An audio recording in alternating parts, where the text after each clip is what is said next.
Honoring Martin Luther King Jr. from ABC 45. Covering the Triad and beyond. This is ABC 45 News at 6. With adequate supply, we could vaccinate up to 7,000 or more patients per day at that site. Novant's new plan to vaccinate people and who is now eligible. We're speaking to the experts tonight. Plus, a triple homicide leaves a community devastated after a gunman takes aim at his own family. What investigators are now learning. And back to class. UNC Greensboro's plan to keep students safe, but will it be enough? We're talking to teachers and students about the new pandemic plan. Good evening. I'm Camilla Rambaldi. Thank you for joining us for ABC 45 News at 6. It has been a breezy and chilly afternoon, but could we see a warm-up anytime soon? Let's check in with Chief Meteorologist Jonathan Weant with your no-wait weather. Hi, Jonathan. What can we expect? Hey, yes, it has been very breezy outside today. The good news is the winds are calming down just a little bit. Still seeing some wind gusts for parts of the foothills and the mountains. We will see the winds subsiding overnight. Temperatures already into the upper 30s right now in Greensboro. Still sitting at 50 or 43 right now in High Point. Overall, quiet conditions. A few clouds earlier today. We will see the clouds clearing out as we head into the overnight, and that's going to lead to a pretty cold night in store for us. So for the rest of this evening, temperatures into the upper 30s to low 40s, mid 30s around 9 o'clock, dropping into the low to mid 30s by around 11. And then as we head into tomorrow, a little bit of a warm up before we see a big cool down coming in later in the week. Your full forecast here in a few minutes. Okay, Jonathan, thank you for that. New at 6 now, Novant Health is set to open 6 statewide vaccination sites, delivering 1 million doses by April. ABC 45's Cassie Sherm joining us live tonight from one of those sites. Cassie, when will the sites be open to the public, and how many doses are we expecting each day? That's right. So they've been prepping the Sears back behind me here at the Haynes Mall to become one of those vaccination sites, and it's not going to be opening up to the public until the 25th. And I spoke to organizers, and they told me they're hoping this site here is going to be able to vaccinate more than 7,000 people a day. And that's just giving a lot of hope to families and people here in the Triad. The mall is a place, even during the pandemic, where you can still find people. That's where we met Sarah Warnstaff and her baby. This is Eleanor. She turns 1 tomorrow and really knows nothing of what the world was like before COVID. She was born right before it started. That's why Warnstaff is feeling hopeful, with a mass vaccination site opening up here right next door, so someday she can get hers as well. So I'm just hopeful for a change and things to go back to a somewhat normal, so we can have play dates and have to go to the mall without wearing masks would be great. With the 6 new sites across North Carolina, a lot more people could get vaccinated. We could optimize those to deliver 95,000 doses a week. And Dr. Pamela Oliver with Novant Health says those who are 65 and up who have already gotten their vaccine, they're grateful. You really see the toll that this pandemic has had on them. Now I don't have to worry about dying alone, or maybe now I can see my new grandbaby who I haven't seen all year. But the amount of people who get the vaccines from these new sites isn't guaranteed. All dependent on the supply. So what would you say to those who have tried over and over again? They've tried to get that vaccine. They're in that 65 age and plus, but the vaccines keep running out and they're not able to make an appointment. I guarantee you, we will not waste any of this vaccine, and we will schedule people as soon as we know we have more. We will open this up. We will make sure that all those appointments are filled. A promise hopefully putting Winston-Salem a step closer to a brighter future. Again, this site is going to open up on the 25th, and that second site is going to be somewhere in East Winston-Salem, but they haven't chose a location just yet. And if you would like to make an appointment to become vaccinated for COVID-19, you can go to our website, abc45.com. There's going to be a link there.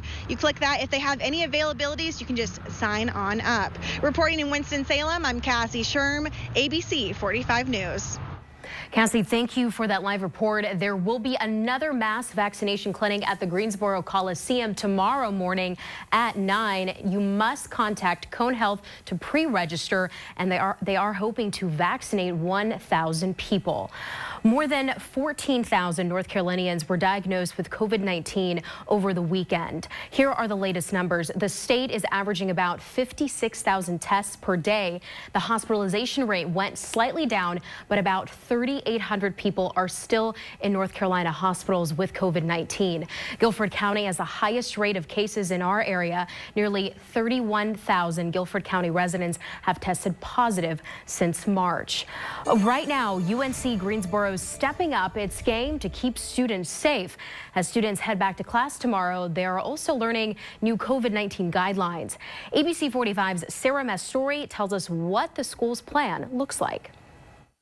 UNCG is working to shield its Spartans even more this semester. I feel like everything that UNCG has been doing will allow us to stay for the full semester. UNCG's classes will begin online, in person, and hybrid Tuesday. I kind of like the in-class a little more, but being online isn't bad. We've been doing really good with online classes as well, which is another thing that's kind of adjusted to. We're told all residential students must get tested before moving in and will be asked to take random COVID tests. It is a good implementation with the surveillance testing. That way they'll be able to kind of see and control and monitor what's going on in the residence halls to avoid any large amount of cases. UNCG police and Greensboro police are mandating no large gatherings, and students don't forget to social distance, wear your mask, and wash your hands. We want to hurry up and get things back to normal, so I think people should be taking this seriously and should avoid large gatherings. These UNCG students also say they're pleased with the cooperation of fellow students doing their part to stop the spread of COVID-19.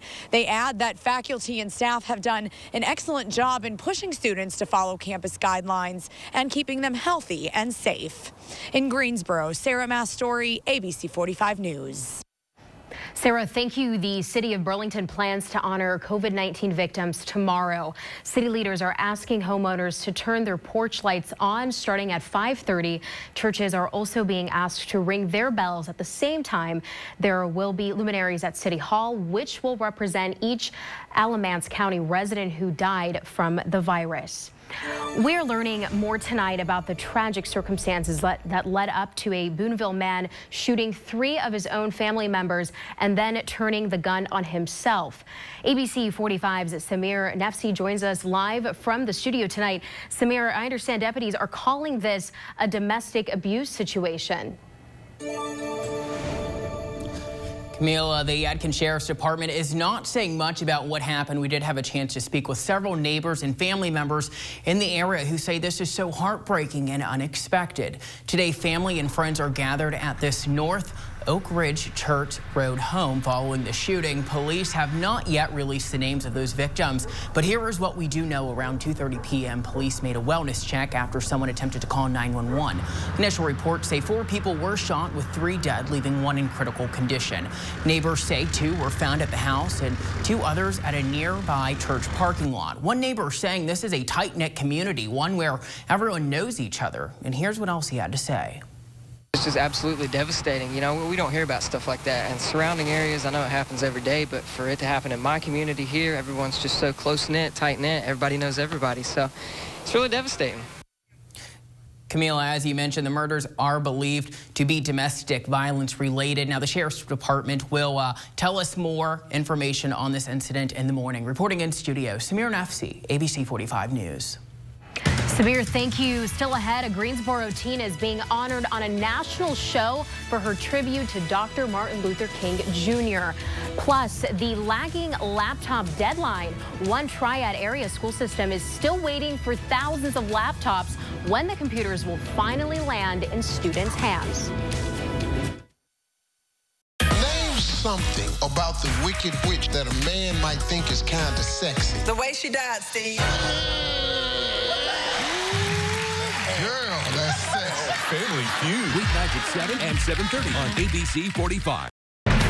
You're watching ABC 45 News at 6. Today, we honor the life and legacy of Dr. Martin Luther King Jr. It's a national day of service, a chance to give back, just like he did. President-elect Joe Biden and his wife Jill spent the day in Philadelphia doing just that. You can see them lined up sorting food at the Phila-Buttons, a group that distributes more than 24 million pounds of food a year to those in need. The future president and first lady are packing beans, rice alongside their daughter and granddaughter. Vice President-elect Kamala Harris and her family also volunteered today. In honor of Martin Luther King Jr. Day, the city of Greensboro is having its history told by one of their own. ABC 45's Camille Gale sat down with one middle schooler who told Kelly Clarkson about the 1960 Greensboro sit-ins. Hi, Kelly. My name is Layla Dawson, and I am 12 years old. A 12-year-old from Greensboro, selected to tell the history of her city on daytime television. I'm sitting in front of the actual Woolworth counter, where 4 black North Carolina A&T students, inspired by Dr. Martin Luther King Jr., started a historical nonviolent protest. Layla Dawson, a 7th grade student at Swan Middle School, appeared on the Kelly Clarkson Show to discuss the Greensboro 4 and the 1960s sit-in movements. I learned part of this at school, but also I learned from my dad. Dawson's father is the curator of education at the Greensboro History Museum and was honored that his daughter was chosen, even though she said no at first. And I said, well, you can say no, but you got to give me a reason for the no. And I said, because if it's fear, we're not going to let fear stop you from trying. You know, it's all right to try. If you don't get accepted, you know, but don't let fear keep you from attempting something. And I said, so can you give me another reason? She said, no. I said, well, we're in it now. In it, indeed. Layla went on to proudly display her father's influence on her education. Days later, the 4 young men were joined by dozens more protesters. By the end of the week, there were 300. And this very spot was a key part of the fight for civil rights, making her parents proud as well. So she's, you know, kind of continuing the legacy. In Greensboro, Camille Gale, ABC 45 News. Ready in Raleigh, business owners near the Capitol are bracing for potential protests. The warning from city leaders tonight. And we're going to be seeing up and down temperatures over the next several days with very little chances of rain. Your full forecast coming up next. Developing right now, a house fire in Graham has left 1 person dead over the weekend. Firefighters responded to West Market Street around 6 Saturday morning. They were able to pull 1 person out. Sadly, another person in the home did not survive. This was the first deadly fire in the city in more than a decade.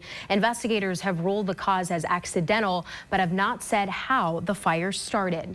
A 30-year-old man is dead after a shooting on Gate City Boulevard last night. Here is what we have learned. Greensboro police say they initially responded to a call about an aggravated assault near the Shell gas station right off Emmanuel Road. 2 people were injured from that gunfire. One of the victims, Shannon Carter, died of his injuries at the hospital. If you have any more information on this shooting, you're asked to call the Greensboro Police Department or Crime Stoppers.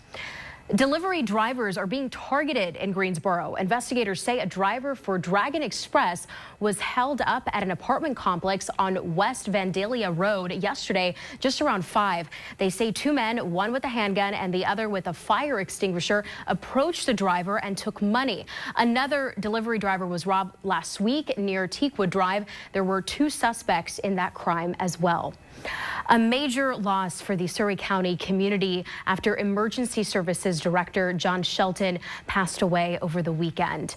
The assistant to the county manager, Nathan Walls, released a statement that said, quote, Mr. Shelton served Surrey County over 40 years, rising from paramedic all the way to rank of department director. He was known as a chief expert in the field, and quote, no word yet on what causes death, and this investigation is still ongoing.